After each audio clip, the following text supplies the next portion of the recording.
Pemirsa, kita akan memasuki kabar nang panambayan.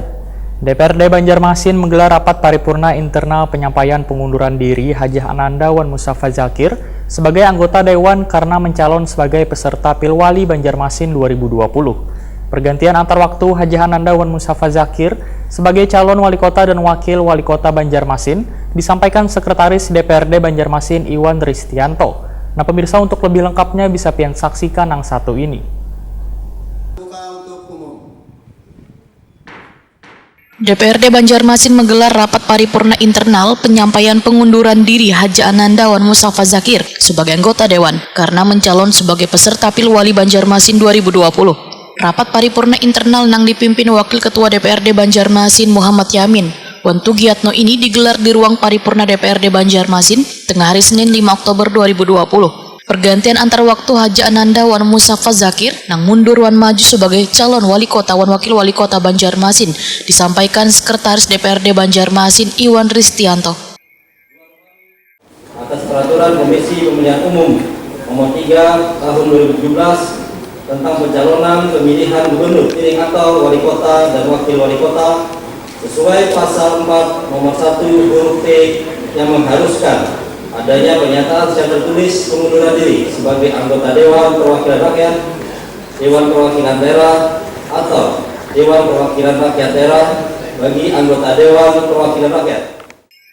Wakil DPRD Banjarmasin Muhammad Yamin Waitakoni Prima TV memadahkan rapat paripurna internal ini terkait dengan penyampaian pemberhentian Hajah Ananda sebagai Wakil Ketua DPRD Banjarmasin Wan Mustafa Zakir sebagai anggota DPRD Banjarmasin karena maju di Pilwali 2020. Sesuai dengan aturan, rapat paripurna beragendakan penyampaian kepada seberatan anggota Dewan tentang pengunduran diri kedua wakil rakyat tersebut. Terkait dengan siapa yang akan menggantikannya nanti, ujar Muhammad Yamin, masih menunggu surat atau koordinasi dari partainya masing-masing. Wan menunggu surat dari Gubernur Kalimantan Selatan selaku perwakilan dari pemerintah pusat.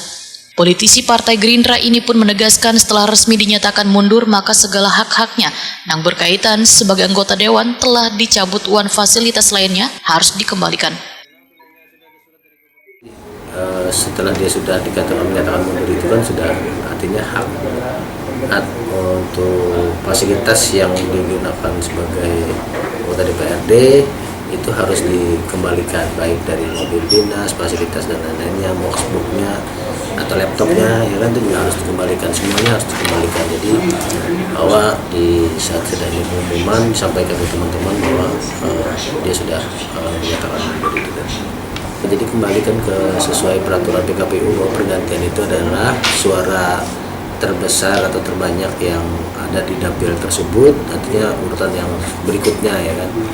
Nah, secara tidak langsung bahwa kemarin juga sudah disampaikan oleh Pak selaku Sekretaris DPRD Kota Banjarmasin, Sekwan sudah menyampaikan surat dari partai Golkar maupun partai PKS yang menyatakan adalah pergantian itu namanya sudah ada, tinggal menunggu persetujuan dari Gubernur kembalinya terkait untuk melaksanakan pelantikan pergantian antar waktunya tadi, PAW-nya tadi.